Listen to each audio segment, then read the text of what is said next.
በጸጋማ እግዚአብሔር የሰራው ነገር የእግዚአብሔር ነው። ሰው ሽባ ስለተረተረ ሽልማት አይሰጠው። ሰው እውር ስላበራ ሽልማት አይሰጠው። ሰው በልሳን ስለተናገረና አጋንንት ስላወጣ ሽልማት የለው። በቃ አርማችሁን አውጡ። በደሙ ድናል። ግን ያችን አገልግሎት ሲታይ አይመጥንም። የከፈልከው ዋጋ የለም። በሳር ነው ስራን የሰራው። ዘመንን ለራስ ነው የኖርክበት። ብትበላ ለራስ፣ ቢያምርብህ ለራስ። ለሰው የተረፍከው ነገር የለም። በጸሎት ጸልዩልኝ እንጂ ጸልያ አታውቅም። ሌሎች አገልግሉኝ እንጂ አገልግላ አታውቅም። ለጌታ ስም ያደረግከው ነገር የለም። ግን በኢየሱስ ክርስቶስ ታምናለህ። ተንጠልጥለ በዲማይነስ ታልፋለህ። እንዴት ያሳፍራል! እፍረት ነው፣ ኤምባረስመንት ነው በእግዚአብሔር ፊት። የአገልግሎት ዋጋን ማጣት። ኖሬለት አገለገልኩት ብዬ ሕይወቴን ሰጥቼ በምድር የሚከፍለውን ዋጋ ሁሉ ከፍዬ በመምጣቱ የሚያፍሩ አማኞች አሉ። የድል አክሊል ለማግኘት መንፈስ ቅዱስን መስማት ያስፈልገናል። የደስታ አክሊልን ለማግኘት ደግሞ ወንጌልን ለሰዎች መመስከር ይገባናል። የጽድቅን አክሊል ለማግኘት ደግሞ የጌታን መገለጥ መናፍቆት መጠበቅ አለብን። የሕይወትን አክሊል ለማግኘት ደግሞ ጌታን ከሁሉ ነገር በላይ መውደድ አለብን። የክብርን አክሊል ለማግኘት ደግሞ ምሳሌ በመሆን የተሰጠንን አደራ በሚገባ መጠበቅ አለብን። ዛሬ የምትኖረው ኑሮ በዘላለም መንግሥት ውስጥ ይመዘናል። ኑሮህን የሚመዝነው፣ ሽልማትህን የሚመዝነው፣ ሩጫህን የሚመዝነው ይሄ ዛሬ የኖርከው ሕይወት ነው። ዛሬ ያልኖርከው ሕይወት በዘላለም መንግሥት ውስጥ ለሽልማት አታገኘውም።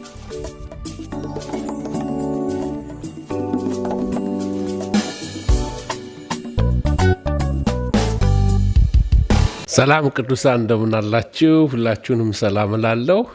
ዛሬ የምንማረው ከንጥቀት በኋላ ስለሆነ ነገር ነው እና ምንድነው ከንጥቀት በኋላ ስለሚሆን ነገር? ላስት ዊክ ስለ ንጥቀት ተምረናል። ትንሽ ሪቫይዝ አድርጌው ቀጥታ ወደዛ ገባለሁ።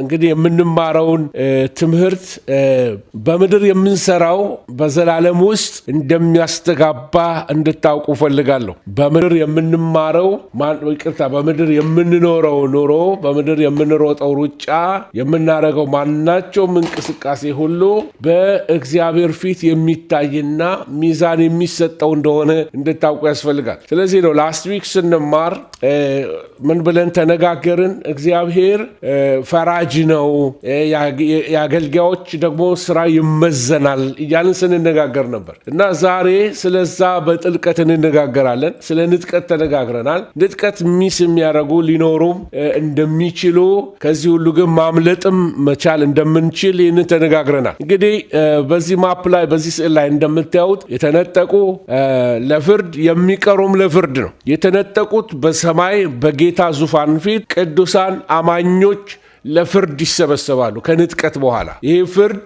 ሰውየው ሲኦል ይግባ ይግባ የሚል ሳይሆን ሽልማት ይገባዋል አይገባውም የሚል እንትን ነው፣ ጊዜ ነው ለተነጠቁት። ላልተነጠቁ ግን በምድር ለሚቀሩ ጸረ ክርስቶስ በምድር ስለሚኖር የእግዚአብሔር ቁጣ በምድር ላይ ስለሚሆን ኃይለኛ መከራና ስቃይ ይሆንባቸዋል። ስለዚህ ለአማኞች የተመደበልን ነገር ምንድን ነው?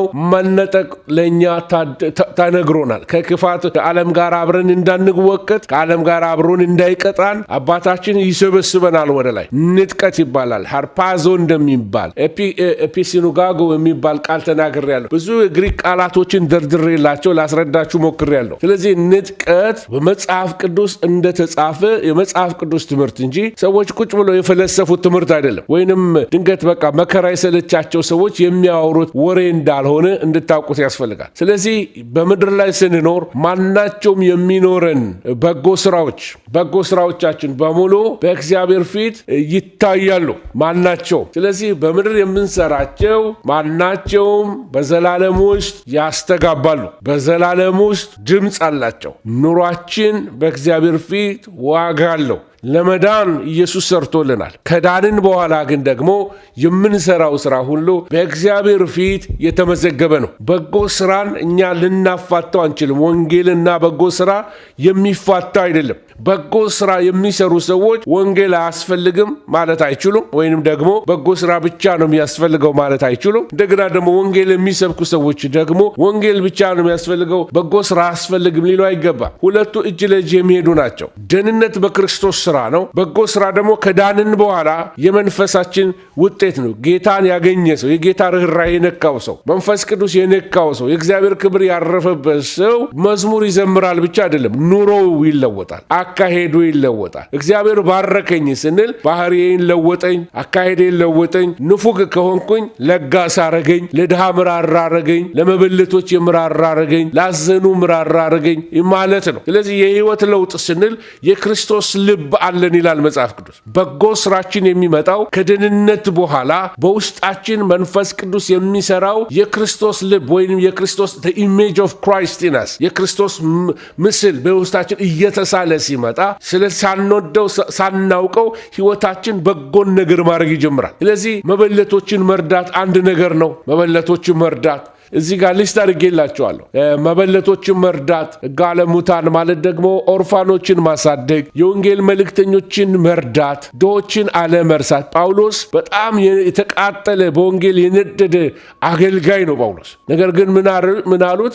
በጣም ጥሩ በወንጌል በጣም የምትቀጣጠል ሰው ነህ፣ የእግዚአብሔር ክብር ያረፈብህ ሰው ነህ፣ ወንጌል ለሁሉ ታደርሳለህ። ሐዋርያት ምን አሉት? ቀኝ እጃቸውን ሰጡትና ድሆችን እንዳትረሳ go ahead preach the gospel ግን ምን አትርሳ? የታመሙትንም አትርሳ፣ ድሆችን አትርሳ፣ የወደቁትን አትርሳ፣ ለድሆች ራራ አሉት። ስለዚህ ወንጌልን የተቀበለ ሰው አብሮ የተቀበለው የእርዳታ አደራ አለበት። ቤተ ክርስቲያን መበለቶችን የመርዳት፣ ኦርፋኖችን የማሳደግ፣ ወንጌል አገልጋዮችን ሚስዮናውያንን መደገፍ፣ እንደገና ድሆችን አለመርሳት፣ ወንጌል ላይ የወደቁትን ጎዳና ተዳዳሪዎችን አለመርሳት፣ የታመሙትን መርዳት፣ የታረዙትን ማልበስ፣ እንግዶችን መቀበል ጥሪዋ ነው።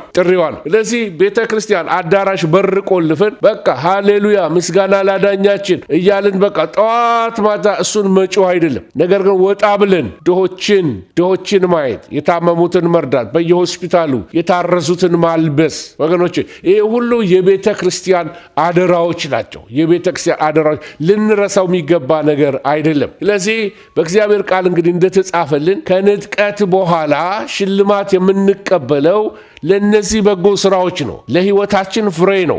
በጸጋማ እግዚአብሔር የሰራው ነገር የእግዚአብሔር ነው። ይሄ ሰው ሽባ ስለተረተረ ሽልማት አይሰጠው። ሰው እውር ስላበራ ሽልማት አይሰጠው። ሰው በልሳን ስለተናገረና አጋንንት ስላወጣ ሽልማት የለው። በቃ አርማችሁን አውጡ።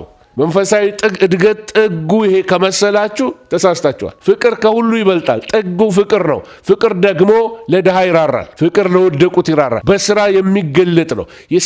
በመስጠት ነው እግዚአብሔር የሚታወቀው። እግዚአብሔር ዓለምን እንዲሁ ስለወደደ ከሰማይ ሆኖ እወዳችኋለሁ ብሎ በትልቅ ድምፅ አልተጣራም። እግዚአብሔር እንደሚወደን የገለጠው ልጁ ክርስቶስን በመላክ ነው። ስለዚህ ልጁ ክርስቶስ መጥቶ በስራ በአካል በቀራንዮ መስቀል ላይ ለኔና ለናንተ ዋጋ ከፈለልን እንጂ ከላይ ሆኖ እወዳችኋለሁ እያለ ብቻ በቃላት ብቻ አይደለም ይወደደ። ከንጥቀት በኋላ ሽልማት የሚያሰጠን ኑሯችን ነው፣ አካሄዳችን ነው፣ ለሌሎች መቆረሳችን ነው፣ ለድሃ መራራታችን ነው፣ ለተራቡት ማብላታችን ነው፣ ለደከሙት ድጋፍ መሆናችን ነው፣ ለታመሙት አጽናኝ መሆናችን ነው እንጂ ቸርች ስለመጣን ሽልማት የለውም። ልሳን ስለተናገርን ሽልማት የለውም። ትንቢት ስለተናገርን ሽልማት የለውም። ወገኖች ሆይ የክርስቶስ ሆነን ደህንነት ሲሰጠን በጸጋው የሰጠን ነገር ሁሉ የእሱ ነው። ነገር ግን ጌታ በሰጠን መንፈስ፣ ጌታ በሰጠን ጸጋ፣ ጌታ በሰጠን ቤተ ክርስቲያን፣ ጌታ በሰጠን ወንድሞችና እህቶች ከነሱ በምንካፈለው ጸጋ፣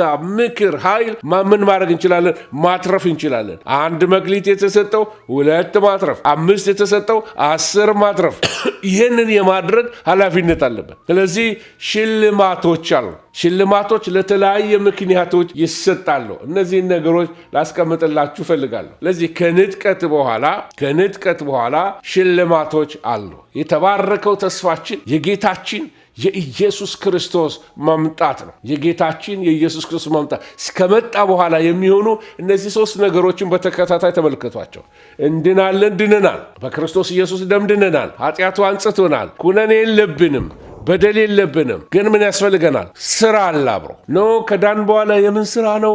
በተሰራልኝ መንግስተ ሰማያት እገባለሁ ብዙ የሚባሉ ነገሮች አሉ። ግን እውነት እንነጋገር ካልን ጥሩ ነው ደህንነታችንን ማወቃችን። የኛ የፔንቴኮስታስ ችግራችን በጣም ካሪስማቲኮችንን በጣም ብዙ ቃል እንናገራለን፣ ግን ኑሯችን ትንሽ ነው። መቼም ይህን ስል በጣም በአክብሮት እንደሆነ ይገባቸዋል። ኑሯችን እንትን አይል። አንድ የታወቀ የኛው የካሪስማቲክ ሰባኪ ምን አለ? ጴንጤ በር ላይ አለ ለማኞች አይመጡም አለ። ምክንያቱም ጴንጤ ለጋስ አይደለም አለ። ነገር ግን ድሆች ምንም ገንዘብ የሌላቸው ነጠላቸውን ፈተው መሐረባቸው ውስጥ የቋጠሯትን አውጥተው ለድሃ መስጠት ያውቁበታል። እንደው እግዚአብሔር ይስጥልኝ እንኳን ይላሉ። ስለዚህ ይህንን ለጋስነት መንፈስ እግዚአብሔር ለእኛም ይባርከን። ልክ መንፈሱን እንዳፈሰሰብን በለጋስነት መንፈስ እግዚአብሔር ይባርከን እና መስራት የሚለው ነገር ለካቶሊኮች የተሰጠ ብቻ አይደለም። በመስራት ነገር ረገድ ላይ ካቶሊኮችን በጣም አደንቃቸዋለሁ። ለጋስ ሰዎች ናቸው። ዓለም ዙሪያ ድሃ ሰብስበው የሚያበሉ፣ የወደቀ የሚያነሱ፣ ሆስፒታሎች ውስጥ ነርስ አድርገው የሚልኩ፣ በድሃ ሀገሮች ውስጥ ብዙ ነርሶች ዶክተሮች የሚልኩ ካቶሊኮች ናቸው። እግዚአብሔር ይባርካቸው። ልንማር ይገባል። እንደዚህ መልካሙን መውሰድ ካለብን ቦታ እንውሰድ፣ ምንም ችግር የለውም። ስለዚህ ከዳንን በኋላ የሚያድነው ወንጌል እየተሰበከልን የክርስቶስ ሕይወት ውስጣችን ከገባ ወንጌልን በስራ እንገልጸዋለን። ስለዚህ ይህንን እኔ የሚቆረስ ሕይወት እለዋለሁ፣ የተቆረሰ ሕይወት። ከዛ ምንድነው ከመስራት በኋላ ያለው ምንድነው? ሽልማት ነው። ሽልማት ለሰራነው ስራ በፈቃዳችን እግዚአብሔር በሰጠን ጊዜ፣ ጉልበት፣ ጸጋ በዛ ሁሉ ተጠቅመን ለእግዚአብሔር ብለን የምንሄደው እርምጃዎች ሽልማትን ያስገኙልናል ማለት ነው። ጌታ እናመሰግናለን። እንግዲህ እነዚህን ነገሮች እንድናስተውል እፈልጋለሁ። ሽልማት ለተለያየ ነገር ይሰጣል። መጽሐፍ ቅዱስ እንደሚያስተምረን ሽልማቶችን ጌታ ለተለያየ ነገሮች ይሰጠናል። አንዳንድ ጊዜ ሽልማት ያስጎመጃል፣ ደስ ይላል። ግን ጌታ የሚሸልምን ለስሙ ስለሆኑ ነገሮች ነው። የመጀመሪያው ነገር ላሳያችሁ የምፈልገው ነገር ምንድን ነው? በስደት ለሚኖሩ ጠላቶቻቸው ለሚወዱ ለለጋሶች፣ በጸሎት ለሚተጉ፣ እንደገና ደግሞ በጾም ለሚተጉ፣ በሐዋርያት ስም ውሃ ቢሰጡ፣ ለነቢያት ብድራትን በመስጠት እነዚህን ነገሮች ለሚያደርጉ እግዚአብሔር ለጻድቃን ብድራት ይሰጣቸዋል። ለደቀ መዝሙርነት ብድራት ይሰጣል። ለጌታን ዋጋ ከፍለው ለተከተሉ፣ ጌታን ላመለኩ፣ ጌታን ሙሉ ለሙሉ ሶልድ አውት በሆነ ሕይወት ጌታን ለተከተሉት ጌታ ሽልማት ይሰጣቸዋል። እሺ አንተ በጎ ታማኝ ባሪያ ወደ ጌታ ደስታ ግባ ይላቸዋል። እና ወገኖቼ ሆይ ስለዚህ ጌታ የሚሰጠን ዘመን ብድራትን የማግኛ ይሁንልን። ብድራትን የማግኛ ዘመን በከንቱ አይሄድም። እድሜያችሁ ሲጨመር ካያችሁ መቼም ከኮሮና በኋላ እርግጠኛ ነን ሁላችንም በተቀጠለ እድሜ ነው የምንኖረው። በተቀጠለ እድሜ ኤኒ ታይም ይሄኔ ብዙ ኒውዮርክ አካባቢ አሁን ብዙ ህዝብ አልቋል። ካናዳም ሰዎች ሞተዋል። እንደ አሜሪካ አይሁን እንጂ እንደ ቻይና አይሁን እንጂ ብዙ ህዝብ በየቦታው ሞተዋል። ግሎባሊ እነሱ የሞቱት እኛ ያልሞት ነው ምንም ስለሆነን አይደለም። ግን ጌታ እድል ሰጥቶናል። ዋን ሞር ታይም ለሁላችንም፣ ለአገልጋዮች፣ ለምዕመናን ጌታ ዋን ሞር ታይም ለምድር እድል የሰጠ ይመስለኛል። ከዚህ በኋላ የሚሆነው ነገር አንድ ነገር ልንገራችሁ። ለንጥቀት ምንም የሚሰጥ ማስጠንቀቂያ የለም። ለንጥቀት የተሰጠ ምንም ምልክት የለም። ሌባ በሌሊት እንደሚመጣ የሰው ልጅ እንደዛ ይመጣል። ድንገት የሱ የሆኑትን ይሰበስባል። ከአደጋ ፊት ያድናቸዋል። ሀርፓዞ ያረጋቸዋል፣ ይነጥቃቸዋል፣ ይታደጋቸዋል፣ ያስመልጣቸዋል። ወገኖች ሆይ ስለዚህ የክርስቶስ የፍርድ ወንበር ፊት እንቆማለን እና በጌታው የፍርድ ወንበር ፊት ምን ብለን መልስ እንሰጣለን? የፍርድ ወንበር እንዳለ መጽሐፍ ቅዱስ ይነግረናል። መጽሐፍ ቅዱስ ሲነግረን ይሄ የክርስቶስ የፍርድ ወንበር በግሪክኛ ቤማ ይባላል። እንደ ጸፍጸፍ ወይንም ደግሞ ጠፍጣፋ መሬት ማለት ነው። እና የክርስቶስ የፍርድ ወንበር አለ። በሱ ፊት እያንዳንዳችን በበጉ ፊት እንቆማለን። ጌታ ክርስቶስን ፊት ለፊት እናየዋለን። 7 ዓመት ከምድር ከተነጠቅን በኋላ 7 ዓመት በጌታ ፊት ከሱ ጋር እንሆናለን። እቺ 7 ዓመት በምድር የመከራ ዘመን ነው። በሰማይ ቤተ ክርስቲያን የአክሊል ሽልማት የምታገኝበት፣ እያንዳንዱ በጌታ ፊት የሚቆምበት፣ ስራው የሚመዘንበት ይሆናል። ስለዚህ በምድር የሮጥነው ሩጫ በጌታ ፊት ይመዘናል። ሩጫችን ከንቱ እንዳይሆን ነው ልንሮጥ ይገባናል የምለው ምን ማለት እንደሆነ ልንገራቸው። መጽሐፍ ቅዱስ ምን ይላል?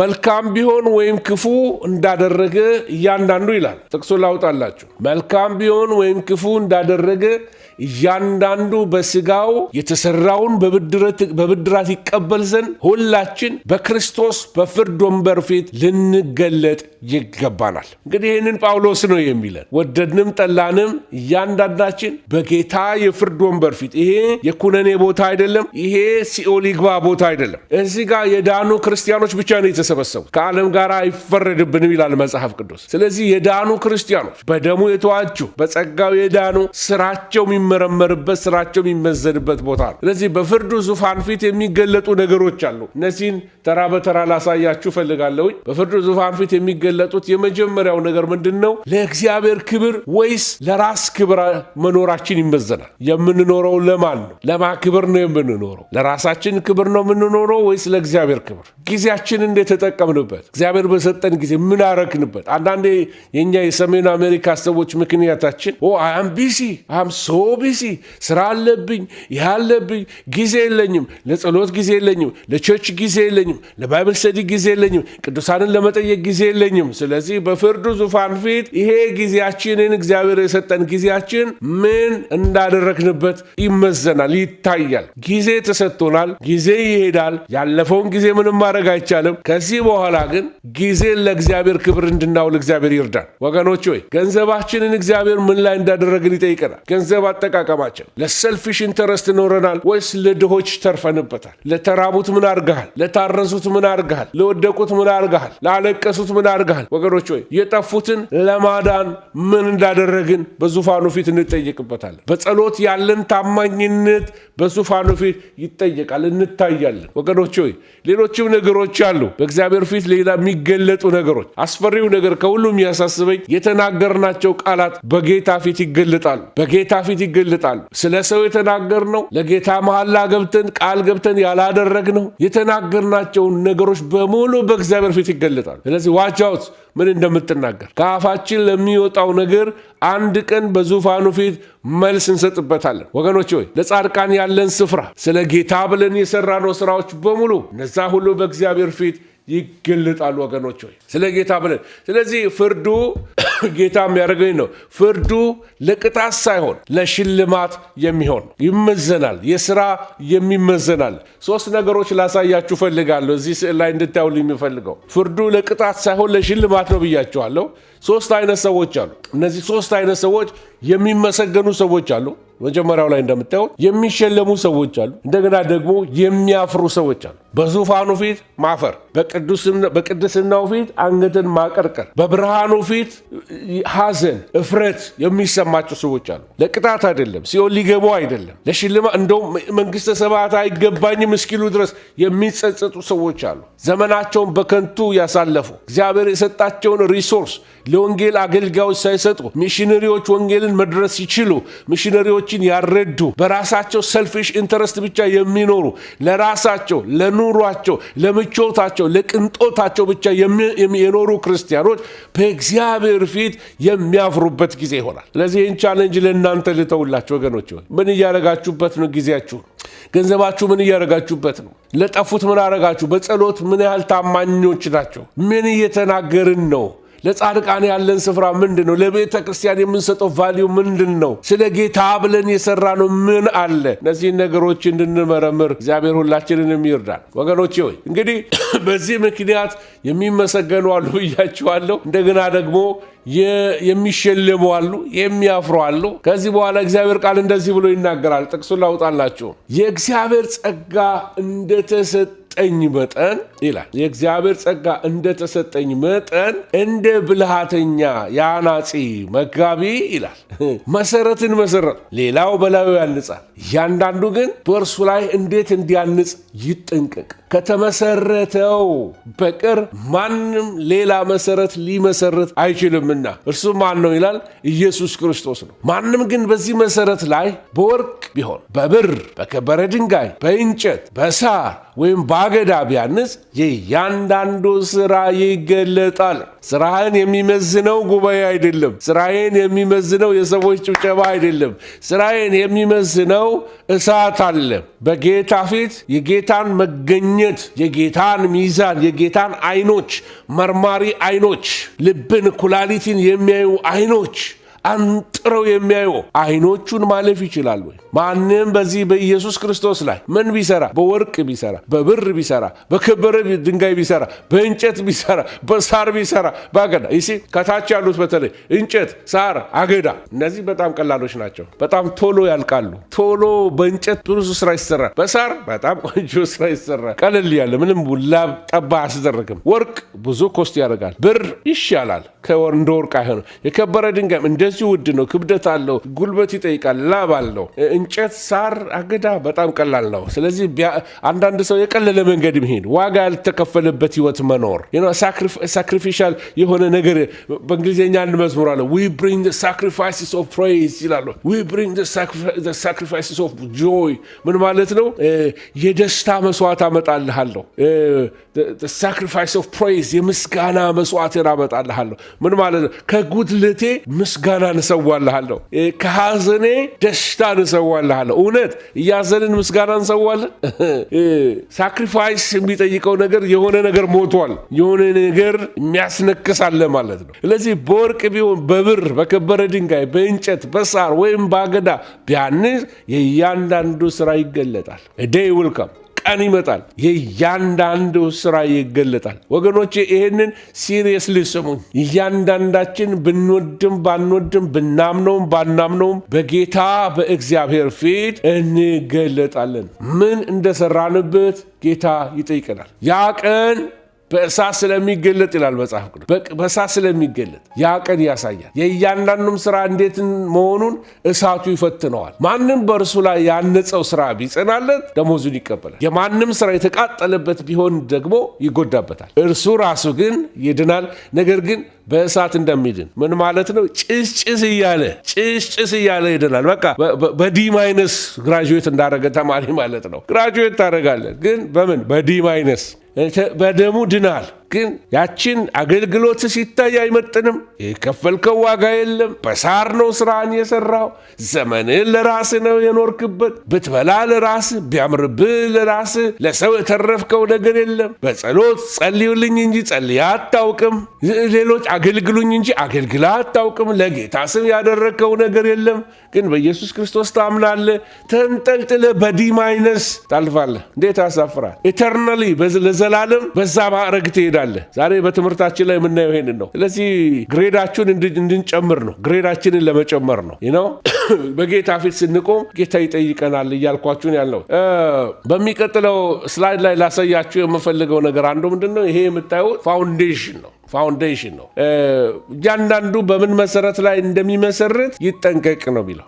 መሰረቱ ማን ነው ይላል? ኢየሱስ ክርስቶስ ነው። በዚህ መሰረት ላይ ይሄ በምታዩት መሰረት ላይ በአገዳ መስራት ይቻላል፣ በእንጨት መስራት ይቻላል፣ በሳር መስራት ይቻላል። ነገር ግን ስራው እሳቱ ይገልጠዋል ብሎ ነው መጽሐፍ ቅዱስ የሚያስተምረን። እሳቱ ይገልጠዋል። እና ይህንን እየተመለከተን እንግዲያ ላሳያቸው የምፈልገው ነገር ምንድነው? ወደሚቀጥለው ስላይዳችን ላይ ስንሄድ ስራው በእሳት ስለሚገለጥ ያ ቀን ያሳያል። የእያንዳንዱም ስራ እንዴት መሆኑን እሳቱ ይፈትነዋል።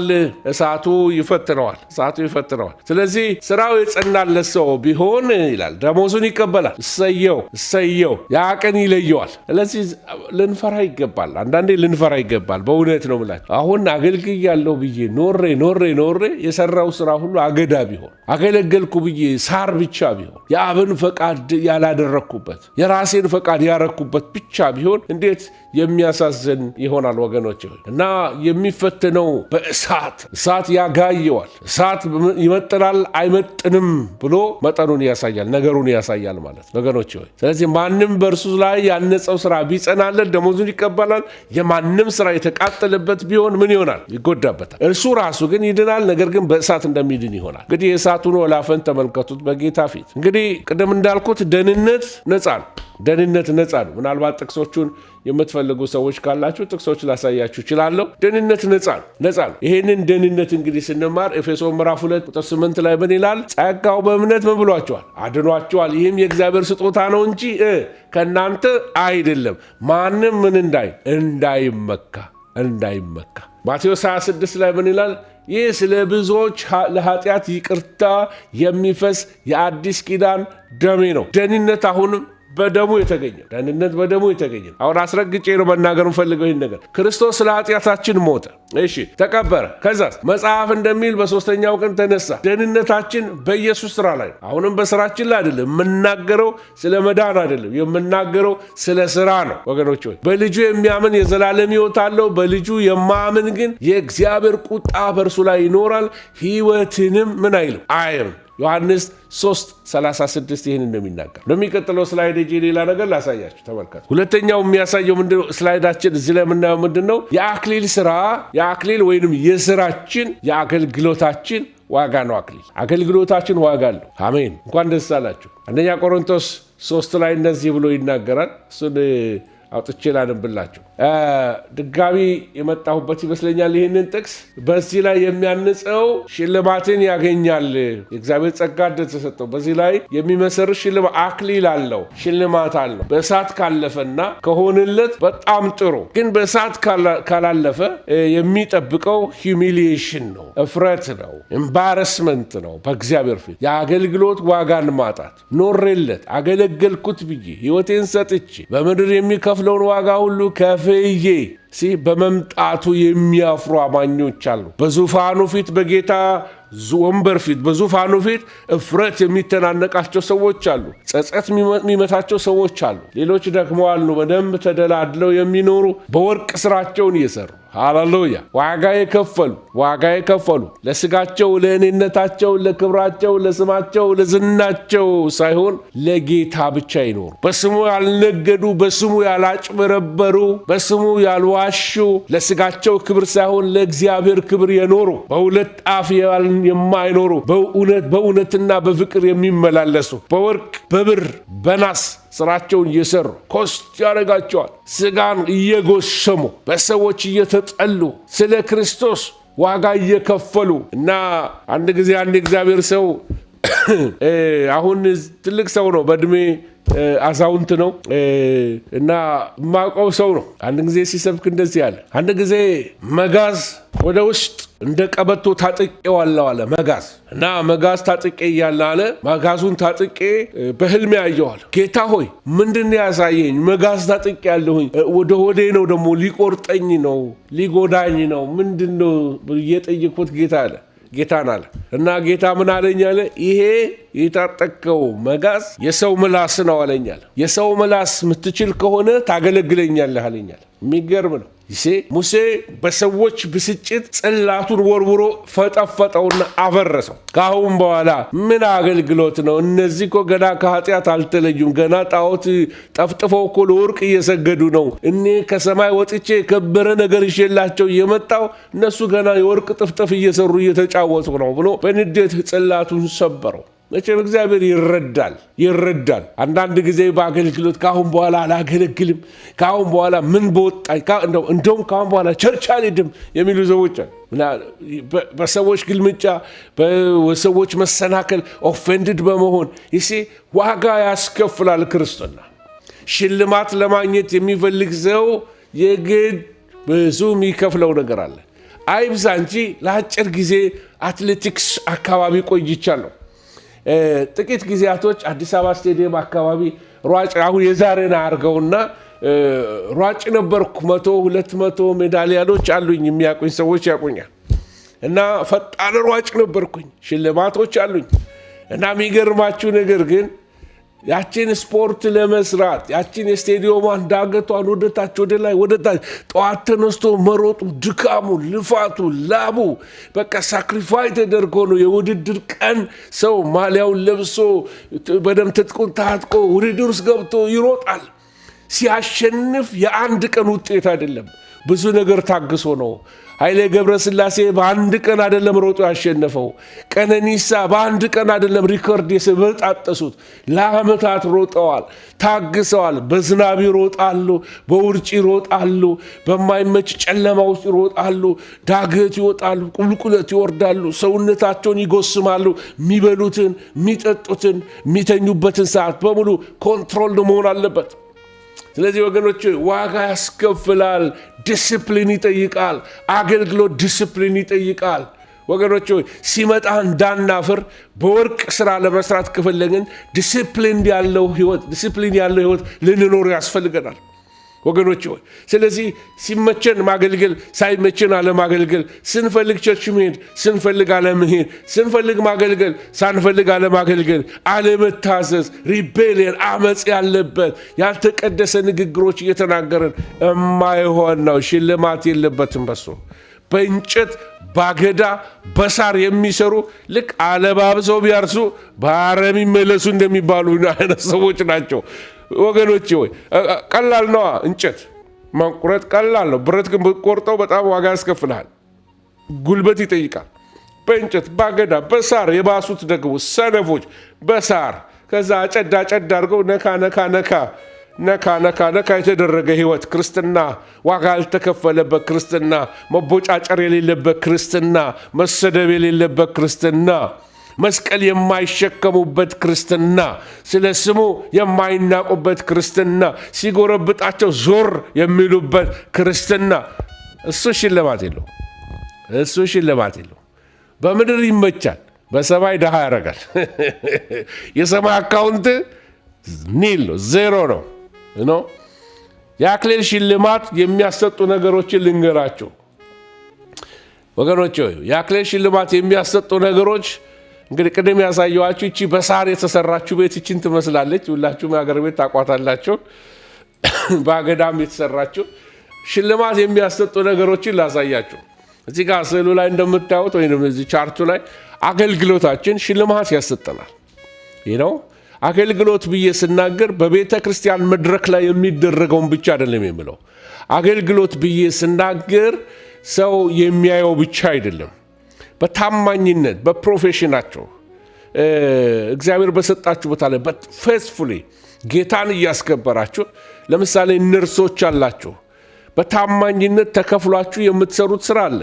ተከፍሏችሁ ግን አንዳንድ ጊዜ ደግሞ የልብ ነገር ሳይከፈላችሁ ደግሞ ኤክስትራ ማይል ስትሄዱ ያ የሽልማት ስራ ነው። አክሊል የሚያሰጣችሁ ከደሞዛችሁ ያለፈ ኤክስትራ ማይል ስትሄዱ፣ በርህራሄ ስታገለግሉ፣ በታማኝነት ስታገለግሉ፣ አለቃ ቢያይ ባያይ ስታገለግሉ፣ የጌታን ስም አስከብራችሁ ክርስቲያን ናት ተብሎ ከተወራ በኋላ እንደገና ቅይጥ ሳታሳዩ እግዚአብሔርን በመፍራት ለስሙ እየተጎዳችሁ ስትሰደቡ አንገታችሁን እየደፋ እሺ እያላችሁ ስፍራን በመልቀቅ መስቀል ተሸክሞ የማገልገል ህይወት ነው አገልግሎት ኮስት ያደርጋችኋል። አገልግሎት ዝና ፈልጎ ለሚመጣ ሰው አገልግሎት ዝና ማግኛ ቦታ አይደለም። ያልሞተ እንደውም ማገልገል አይችልም። ያልሞተ ሰው ማገልገል አይችልም። ምክንያቱም ዝና ፍለጋ የመጡ የሚወጋቸው ነገር ሰው ያማቸዋል፣ የሰው ባህሪ ያማቸዋል። ወገኖች ሆይ ከጌታ ጋር ደግሞ አብረው የሚሰሩ እነዚህ ይሸለማሉ። ከጌታ ጋር አብረው የሚሰሩ ምላቸው እነማንን ነው? ይሄ ሁለተኛው ነጥቤን ነው እንግዲህ ላሳያቸው የምፈልገው። ከጌታ ጋር አብረው የሚሰሩት ከጌታ ሐሳብ ጋር መንፈስ ቅዱስ በሌለበት የማይገኙ፣ መንፈስ ቅዱስ የማይተባበረውን ስራ የማይሰሩ፣ መንፈስ ቅዱስ በወደደው ስፍራ ብቻ የሚሰሩ አብረው ከጌታ ጋር ሪትማቸውን ጠብቀው የሚሄዱ፣ ጌታ ሲቆም ልክ እንደ ደመናው ሲሄድ ይሄዳሉ፣ ደመናው ሲቆም ይቆማሉ። እነዚህ ሽልማትን ያገኛል። ለምን? ስለታዘዙት ነው። ከዚህ በፊት ይህን ነገር ተናግሬዋለሁ። አንድ ጊዜ ዋችመን የሚባለው የእግዚአብሔር ሰው ትልቅ ቦታ ለአገልግሎት ይሄዳል። መንፈስ ቅዱስ አትሂድ አለኝ ይላል። ከሄደ በኋላ ግን እንደምንም ብሎ እንዴት አገልግሎት እቀራለሁ ብሎ በይሉኝታ ሄዶ አገልግሎ ሲመለስ ጌታ ሆይ በሄድኩ ጊዜ አጋንንት ተፈወሰ፣ ስንት ስራ ተሰራ፣ ሰው በመንፈስ ቅዱስ ተሞላ፣ ለምንድን ነው አትሂድ ያልከኝ? ለምንድን ነው እንደዛ አይነት ነገር ብሎ ጌታን ሲጠይቀው በመሄድህ ባትሄድም ይሆን ነበረ፣ በመሄድህ ስራው የተሰራ አይደለም። እዛ ቦታ ላይ አንተ ባትሄድም ያ ስራዎች ይሰራል። እኔ እሰራለሁ። ለስሜ የምሰራው ስሜ ሲጠራ የምሰራበት ነው። አንተ ግን ፈቃድን አላደረክም። እነዚህ ጌታ ሆይ በስም አጋንንት አላወጣንምን እንዲህ አላረግንምን የሚሉት ከጌታ ጋር አብረው የማይሰሩ ልባቸው ከጌታ ጋር አይደለም። ጊዜ የላቸውም ከጌታ ጋር። ጌታን አይፈሩትም። ጌታን እንደሚገባ ከሱ ጋር ተጣብቀው አይሰሩ። ራሳቸው ጸጋቸውን ራሳቸው ማኒፕሌት የሚያደርጉ እንደ መኪና ሲፈልጉ ያስነሱታል፣ ሲፈልጉ ያጠፉታል። የአገልግሎታቸው ጌቶች ናቸው። ጌታ በአገልግሎታቸው ላይ ጌታ አይደለም። ስለዚህ አብሮ ከጌታ ጋር የሚሰሩ ሽልማት አላቸው። ሌሎቹ ደግሞ እነዚህ ሶስተኞቹ የምትመለከቷቸው በክርስቶስ ላይ የሚያንጹ የወንጌላቸው መሰረት ኢየሱስ ክርስቶስ የሆነ ከሱ ሌላ መሰረት የማያረጉ ዝናን መሰረት የማያረጉ ሰውን መሰረት የማያረጉ ወይንም ደግሞ ሌላ ፍልስፍና መሰረት የማያረጉ በክርስቶስ ኢየሱስ ወንጌል ላይ የተመሰረተ ወንጌል የሚያስተምሩ ቢልድ የሚያደርጉ ሰዎችን ቢልድ የሚያደርጉ ሚኒስትሪን በኢየሱስ ላይ ቢልድ የሚያደርጉ ከኢየሱስ ሌላ ፋውንዴሽን የማይጥሉ እነዚህ በክርስቶስ ላይ የሚያንጹ የአክሊል ሽልማትን ያገኛሉ። ሌላው ደግሞ የምንሰራበት ነገር ጥራቱ የምንሰራበት የምናሳልፈው ጊዜ የምንጸልይበት ጸሎት የምንከፍለው ዋጋ ጥራቱን ይወስነዋል። ስለዚህ እነዚህ የአክሊል ሽልማትን ያሰጣሉ። እሺ እንግዲህ ለሽልማት ሚዛን ውስጥ የሚገቡ ነገሮች አሉ ብዬ እላለሁኝ እና እነዚህ ነገሮችን ለመረዳት በመጀመሪያ ነገር ማወቅ ያለብን ነገር በታዛዥነት መንፈስ መመላለስ አለብን። እንግዲህ አንድ ሰው ለመሽለም ወደ ሽልማት ሚዛን ውስጥ ነገሮች ሲገቡ እግዚአብሔር የሚያይበት ክራይቴሪያዎች አሉ። በታዛዥነት መንፈስ እንሰራ ለአንድ ጉባኤ ይሁን ለ10,000 ጉባኤ ይሁን ለ5 ሰዎች ይሁን በታማኝነት ስናገለግል ታዛዥ ስንሆን እግዚአብሔር በቤቱ ሃይራርኪን አስቀምጧል። ሃይራርኪ አለው። በሃይራርኪው በኦርደር ውስጥ መሄድ ስንችል ሪቤሊየስ ሰዎች አመፀኛ ሰዎች ጸጋ ቢኖራቸው እንኳን በታዛዥነት መንፈሱ ስለማይመለሱ ጸጋቸው አይቀጥልም። የጊዜያዊ ትንሽ ጊዜ እንፈቀፈቃሉ፣ ከትንሽ ጊዜ በኋላ የሉ። ምክንያቱም እግዚአብሔር አመፅን አይወድም። አመፅ የሰይጣን መንግስት የመተዳደሪያ ደንብ ነው። ልድገምላችሁ፣ አመፅ የሰይጣን መንግስት የመተዳደሪያ ደንባቸው ነው። አጋንንቶች ሪቤሊየስ ናቸው። እግዚአብሔር ደግሞ ከሚያስቆጣው ነገር አንዱ ሪቤሊየስ ስፒሪት ነው። ሰዎች አመፀኛ ሲሆኑ መታዘዝ ሳያውቁ፣ በጣም የሚገርመው መስሪያ ቤታችን አለቆች አሉ፣ እንታዘዛቸዋለን። ወደ እግዚአብሔር ቤት ስንመጣ ለአንድ የአገልግሎት ክፍል መሪ መታዘዝ ያቃተው አገልጋይ መሆን የለበትም። በታዛዥነት መንፈስ ነው የሚሰራው። በትህትና መንፈስ ነው የሚሰራው እግዚአብሔር ቤት ውስጥ። ሌላው ደግሞ ማንም ሳያየን ማገልገል መቻል። ማንም ሳያየን ማገልገል መቻል ስል ምን ማለት ነው? ለዝናና ለክብር ሳይሆን፣ ለወቁልኝ ሳይሆን አለ አይደለም። ሰው ደመቅ ሲል ማገልገል ማለት አይደለም። ማንም ሳያየን በስውር የሚያይ አባትህ በግልጥ ይከፍልሃል።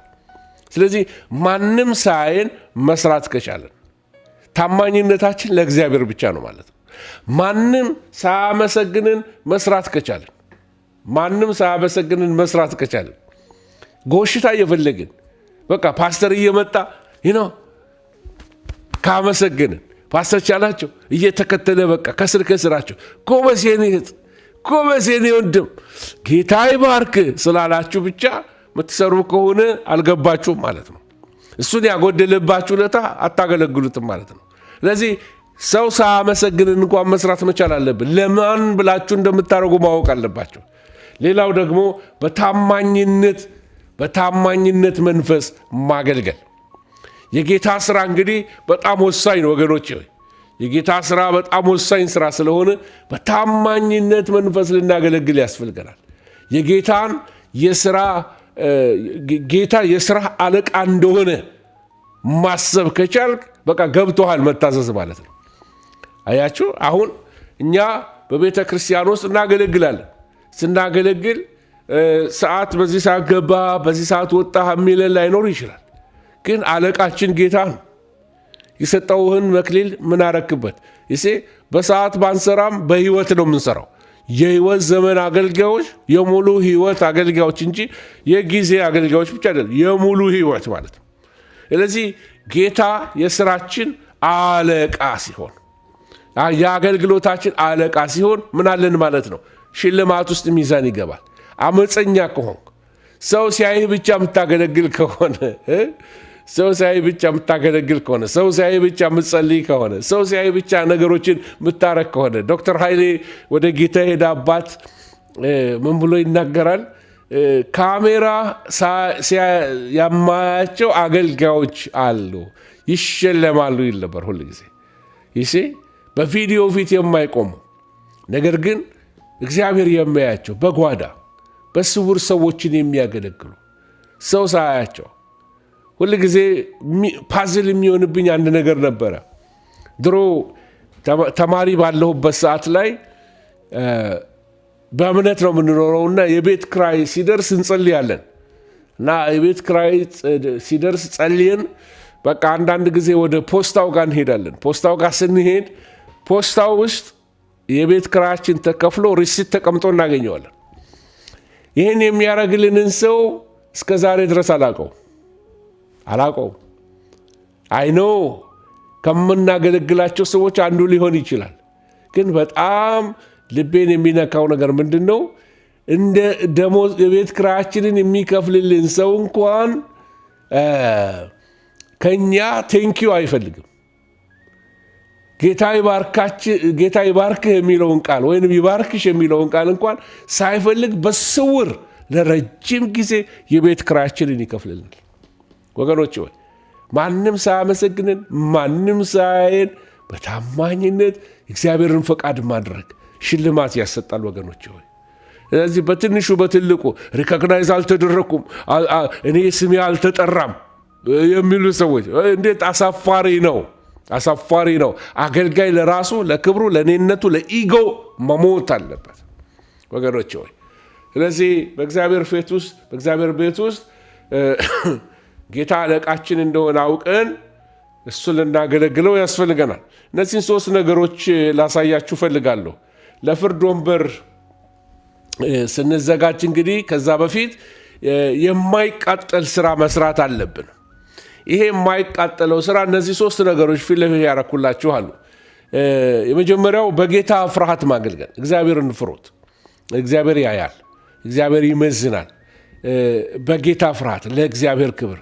ሌላ ደግሞ ለእግዚአብሔር በመቅናት ለእግዚአብሔር ቀኖናዊ በቃ ቀናተኛ በመሆን እንደገና ደግሞ በመቅረብ ከእግዚአብሔር ጋር ኢንቲሜት በመሆን ከጌታ ጋር በተቀራረበ ህይወት ስናገለግል እንዴት ደስ ይላል መሰላችሁ ወገኖች ሆይ። ከጌታ ጋር ቀርበን ስናገለግለው የልቡን ሐሳብ ትርታውን እናደምጠዋለን። ለእግዚአብሔር ደግሞ ከሰራን ላይቀር በቅናት ለእግዚአብሔር በቅናት ማገልገል። የእግዚአብሔር አባቴ ቤት ነው፣ የእግዚአብሔር ቤት ነው። ለጌታ ክብር ነው ማገለግለው። አንድ ቀን በጌታ ፊት በዙፋኑ ፊት ቆሜ ጌታ ለእያንዳንዱ እንደ ስራው ብድራቱን እሰጠዋለሁ ብሏልና ጌታ ብድራቴን ይሰጣል ብለን አምነን ልናገለግለው ያስፈልገናል።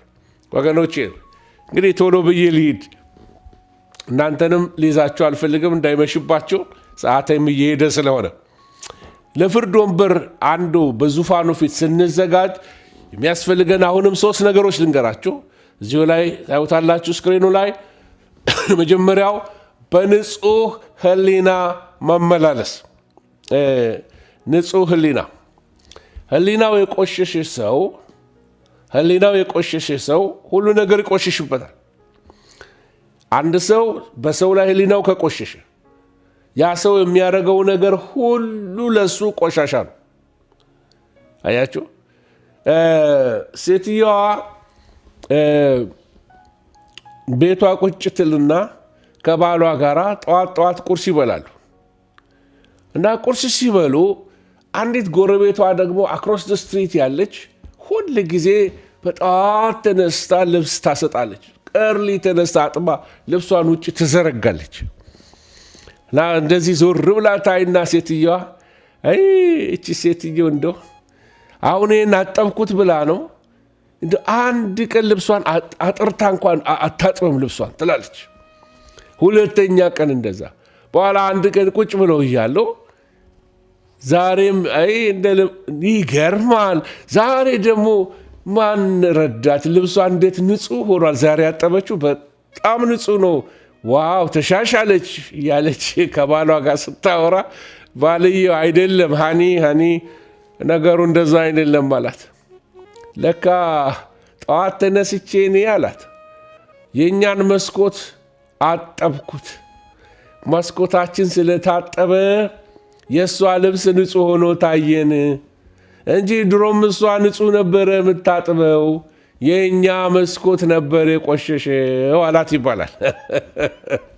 ስለዚህ በቆሸሸ መስታወት እያየች ሰው ስትፈርድ ኖራለች። በረከሰ ሕሊና ሰው እያየን ሰዎችን ኮንዴም ልናደርጋቸው እንችላለን። ትሩዝ ሕሊና ሲቆሽሽ የምናየው ሁሉ ቆሻሻ ነው። ሰይጣን በተንኮሉ ሔዋንን እንዳሳታት አሳባችሁ ለክርስቶስ ከሚሆን ቅንነት ተለውጦ ወይንም እንዳይበላሽ እፈራለሁ ይላል ጳውሎስ ሲናገር። ሕሊናው የቆሸሸ ሰው በቤተ ክርስቲያን ላይ፣ በአገልጋይ ላይ፣ በሰው ላይ ሕሊናው የቆሸሸ ሰው ምንም ነገር ንጹህ ነገር የለውም። ለሱ አውሩት እስቲ ቀረብ ብላችሁ። ሕሊናው እንደቆሸሸ የምታውቁት ክሪቲካል ስፒሪት አለው። በቃ በጎ ነገር የተሰራውን ነገር መመልከት አይችልም። ይሄ ደግሞ ምንድን ነው ብሎ ሲያናንቀው ታያላችሁ። ምክንያቱም ሕሊናው ረክሶበታል። ስለዚህ የማይቀጠል ስራ ስንሰራ አንዱ ይሄንን በንጹህ ሕሊና ልንመላለስ ያስፈልገናል። ሌላው ደግሞ በሰው ሙገሳ አለመነዳት።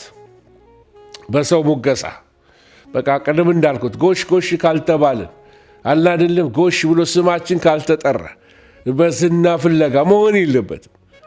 እግዚአብሔር ቤት ውስጥ አለ አይደለም ስመጥር የምንሆንበት ቦታ አይደለም። የጌታን ስም እናስጠራበት እንጂ ስመጥር ለመሆን የምንጋደልበት ቦታ አይደለም።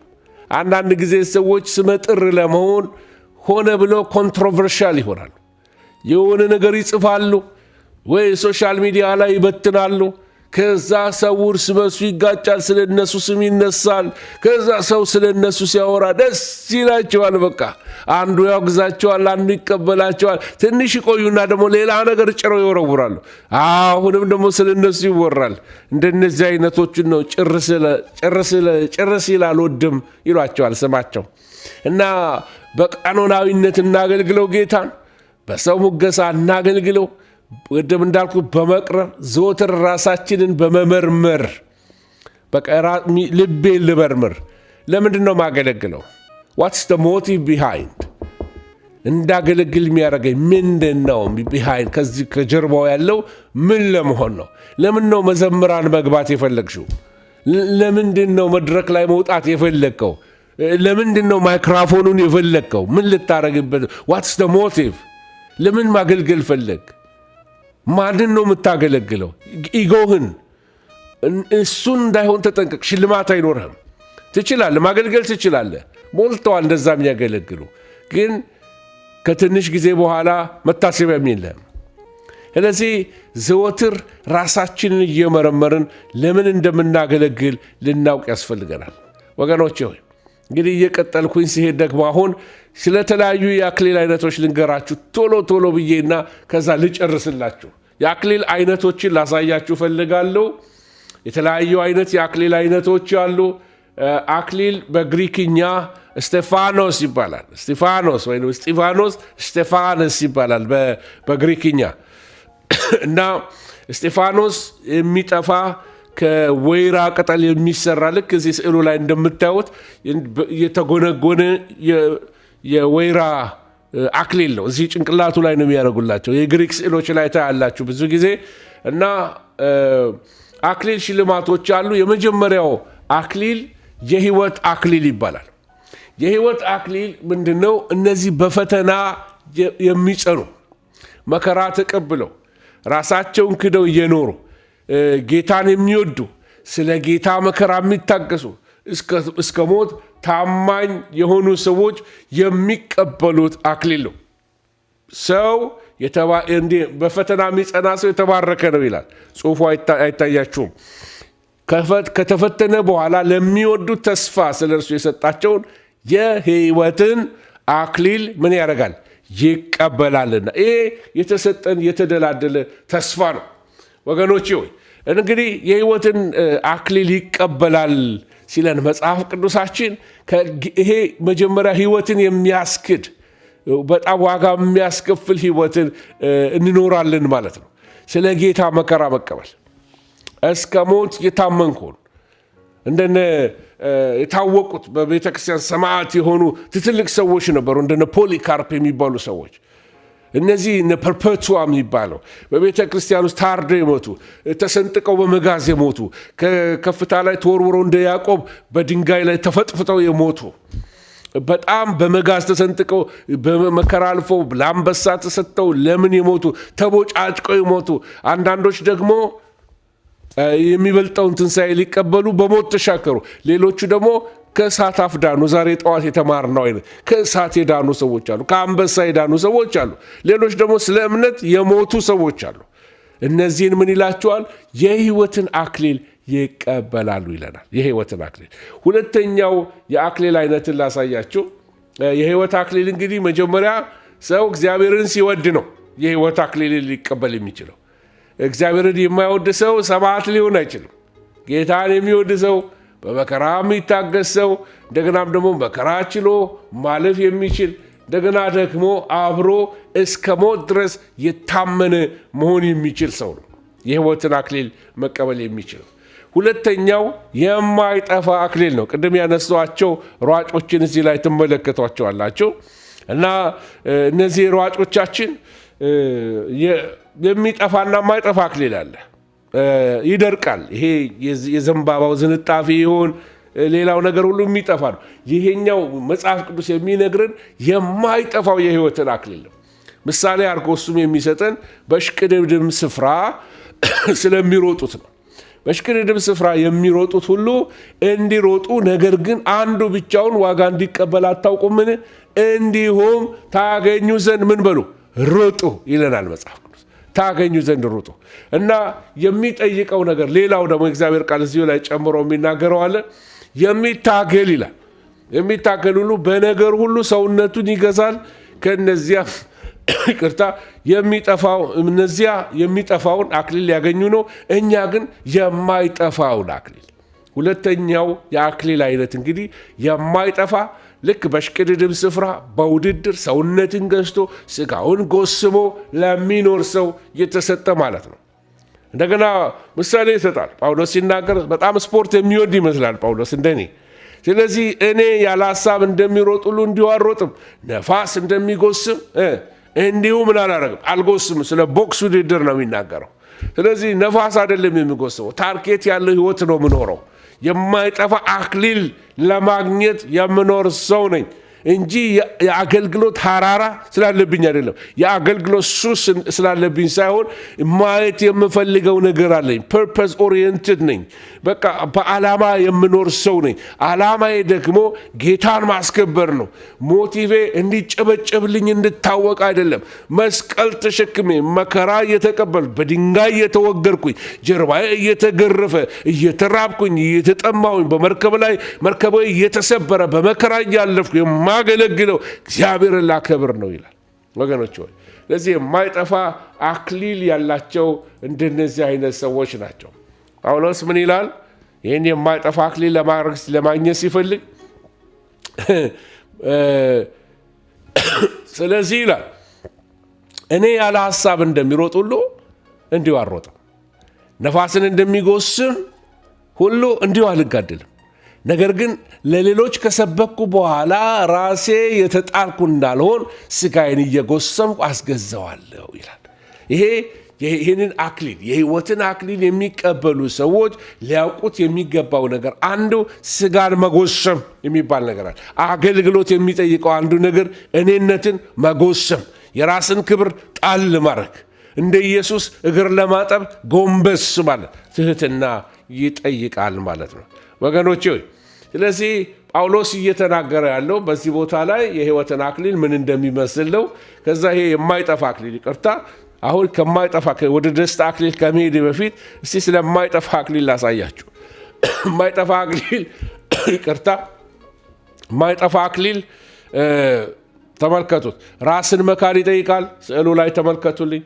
አይኖችን በጌታ ላይ ማድረግ፣ በጌታ መበርታት። ያነበብኩላችሁ ጥቅሶች በሙሉ ስለዚህ ነው የሚናገሩ።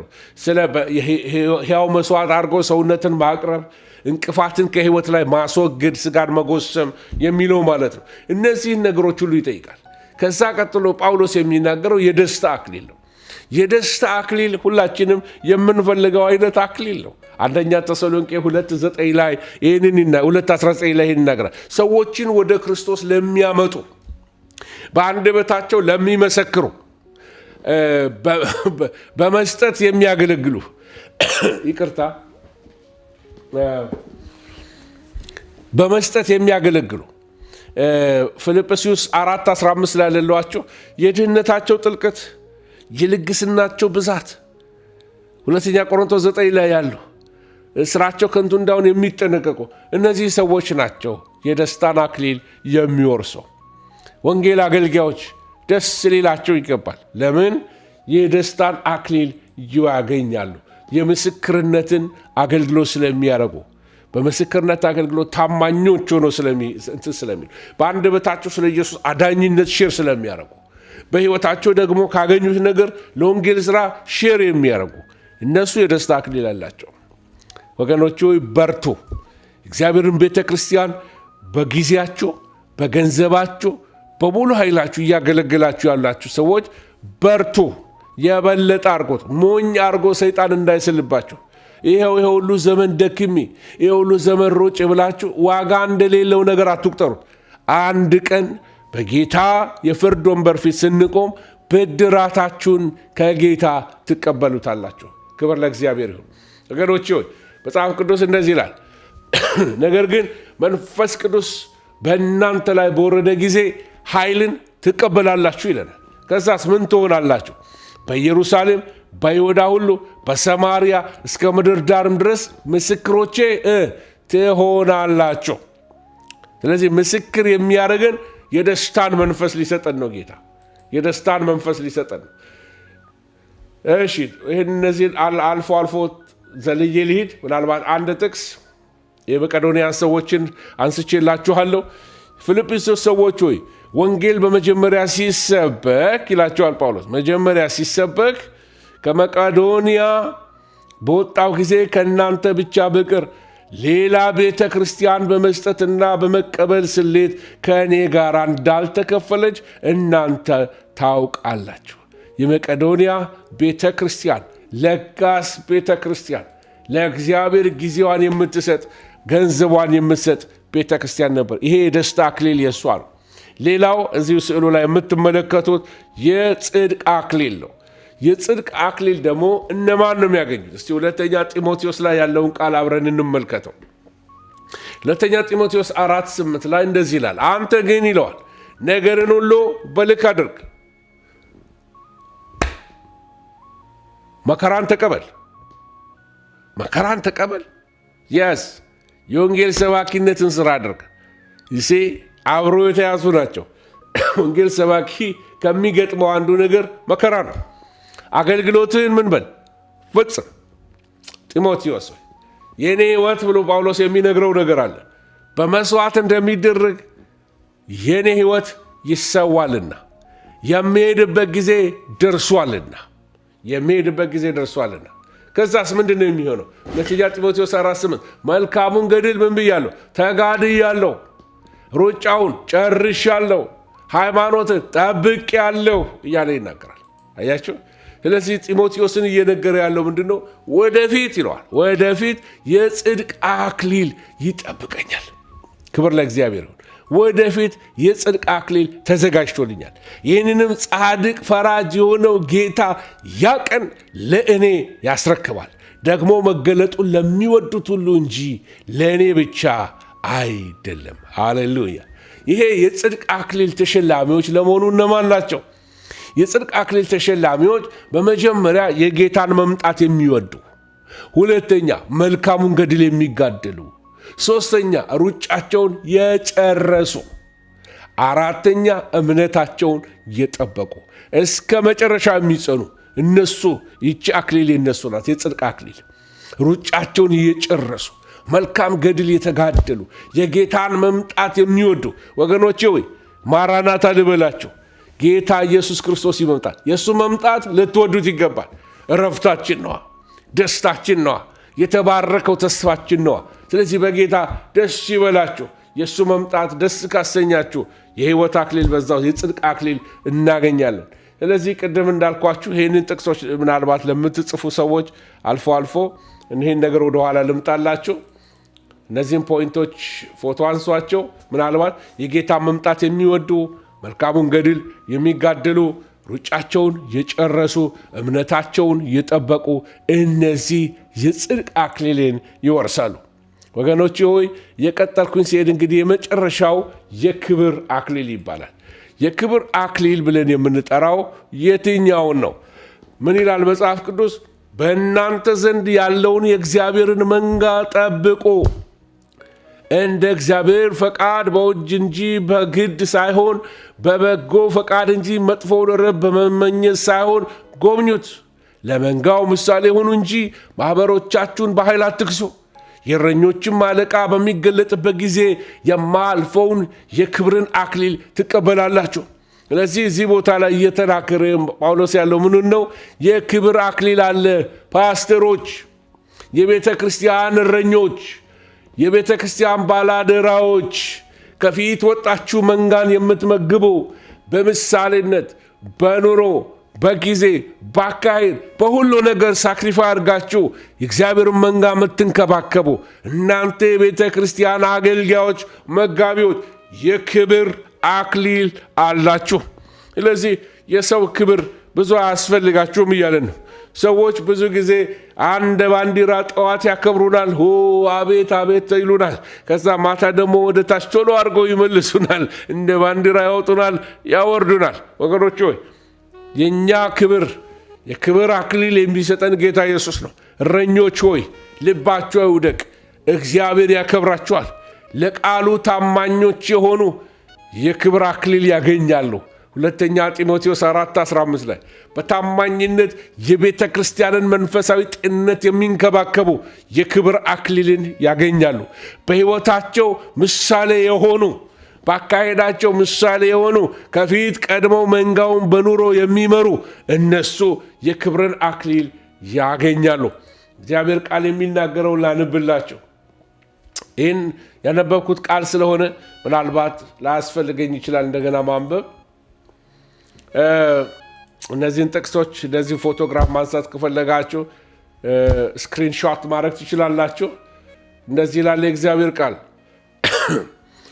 አምስተኛው ማህተም በፈታ ጊዜ ይላል። ይሄ የሚናገረው እንግዲህ ራእይ ምዕራፍ 6 ቁጥር 9 ላይ እንደምታዩት ነው። ገኖች አምስተኛውን ማህተም በፈታ ጊዜ ስለ እግዚአብሔር ቃልና ስለ ጠበቁት ምስክር የታረዱትን ሰዎች ነፍሳት ከመሠዊያ በታች ተመለከትኩኝ ይላል። ተመለከትኩኝ እና እነዚህ ሰዎች ስለማን የታረዱት? ስለ እግዚአብሔር ቃል ስለ እግዚአብሔር ቃል ስለጠበቁት ሰማዕት ስለሆኑ ሰዎች ስለ እነሱ ተመለከትኩኝ ይላል። ወገኖች ሆይ እንደዚህ ክርስትና ዋጋ ያስከፍላል። ስለ ጌታ እስከ መጨረሻ ሄደው ዋጋ የሚከፍሉ የክብርን አክሊል ይቀበላሉ። በቃሉ ታማኞች የሆኑ በታማኝነት የቤተ ክርስቲያንን መንፈሳዊ ጤንነት የሚንከባከቡ በሕይወታቸው ምሳሌ የሆኑ በጴጥሮስ መልእክት ላይ እንደተጻፈ የሕይወትን አክሊል ይቀበላሉ። በአጠቃላይ አድርጌ ልንገራችሁና ራእይ ምዕራፍ 3 ቁጥር 11 ላይ እነሆ ቶሎ ብዬ እመጣለሁ፣ ማንም አክሊልህን እንዳይወስድብህ ያለህን አጽንተህ ያዝ። ክብር ለእግዚአብሔር ይሁን። ሃሌሉያ። አጽንተህ ያዝ። ይህንን ነው እየተናገረ ያለው ጳውሎስ። አጽንተህ ያዘው። ለምን? ጠላት አክሊለ ቢስ ሊያደርግህ ደክመህ ሮጠህ አገልግለህ ሮጠሽ ታማኝ ሆነሽ በእግዚአብሔር ፊት ቆመሽ እንደምንም እየታገልሽ እያለ ልብሽን በዲስከሬጅመንት ይበተዋል። ተስፋ መቁረጥ ውስጥሽ ሲገባ ይሄንን የከበረ አክሊል ማየት ያቅትሻል፣ ማየት ያቅታል። ይብቃኝ፣ ከአሁን በኋላ አገልግሎት፣ ከአሁን በኋላ ቤተ ክርስቲያን፣ ከአሁን በኋላ ከሰው ጋር ምን በወጣኝ ብሎ ሰዎች ልባቸው ይወድቃል። እነሆ ቶሎ ብዬ እመጣለሁ። ማንም አክሊልህን እንዳይወስድብህ፣ ጽላትህን ከእጅ እንዳያስጥልህ። ቢ ኬርፉል። ሰይጣን ትጋት ላይ ነው ያለው። ከእጅህ አክሊልህን ሊያስጥልህ እግዚአብሔር ያሰበልህ እስጢፋኖስ አለ። እግዚአብሔር ያሰበልህ አክሊል ሽልማት አለ፣ ክብር አለ። በሱ ፊት እንዲህ ዝም ብሎ የሚቀመጥ ብቻ አይደለም፣ ከእሱ ጋር የተያዘ ኤተርናሊ በዙፋኑ ፊት በዘላለም መንግሥት ውስጥ ተሸልመህ የምትኖርበት፣ ክብር የምትኖርበት የዘላለም ኤተርናል ላይፍ ውስጥ ክብር ያለው ኑሮ እንድትኖር፣ አለቅነት ያለው ሹመት ያለው ሕይወት እንድትኖር የምትችለው እንደ ሩጫህ ነው፣ እንደ ትጋትህ ነው። ወገኖች ሆይ ጳውሎስ በደህንነት እኔና ጳውሎስ እኩል ነን። እኔም የዳንኩት በኢየሱስ አምኜ፣ ጳውሎስም የዳነው በኢየሱስ አምኖ። በአገልግሎት ስንመጣ ግን ጳውሎስ ብዙ ፍሬ አለው። ስለዚህ ከኔ የበለጠ አክሊል ወይም እስጢፋኖስ አለው፣ ከኔ የበለጠ ክብር አለው በእግዚአብሔር መንግሥት ውስጥ። ወገኖች ሆይ መበላለጣችንን የሚያመጣው ኑሯችን ነው። ስለዚህ ጳውሎስ የሚነግረን ይሄንን ነው። ስለ ሽልማት እንግዲህ ልጠቅልልላችሁና ከኔ ጋር እንዳላችሁ አምናለሁኝ። ሁሉም አማኝ አክሊል ሊኖረው ይችላል ወይ የሚል ጥያቄ ሊኖራችሁ ይችላል። የስ ሁሉም አማኝ አክሊል ሊኖረው ይችላል። ሁሉ የተነጠቀ አማኝ ሽልማትን ሊቀበል ይችላል።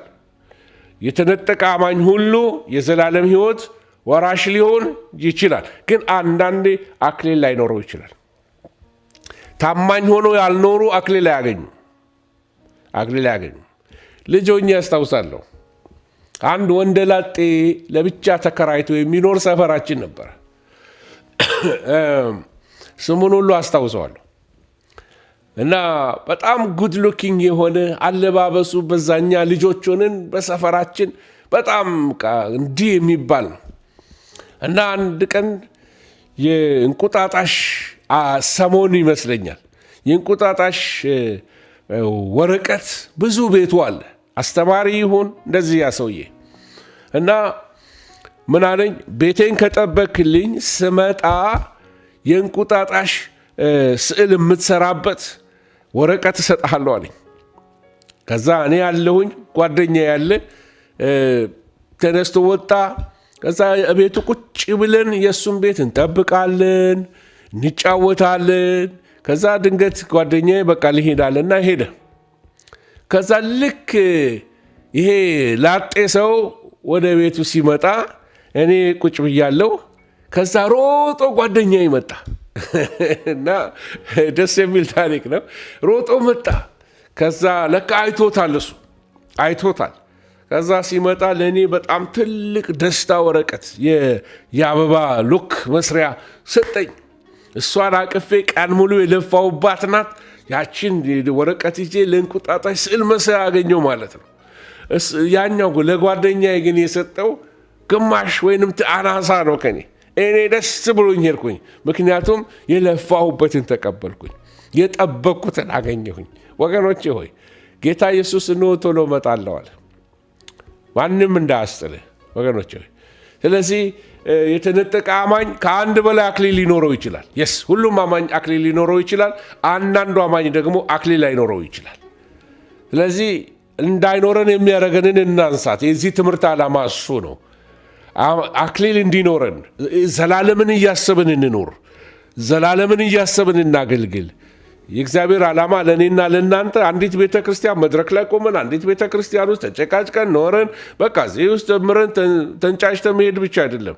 ኤተርናል የሆነ ፐርፐዝ አለው እግዚአብሔር፣ ዘላለማዊ አጀንዳ አለው። በዛ አጀንዳ ውስጥ ገብተን እግዚአብሔር ሊሰራ ያለውን እንመልከት።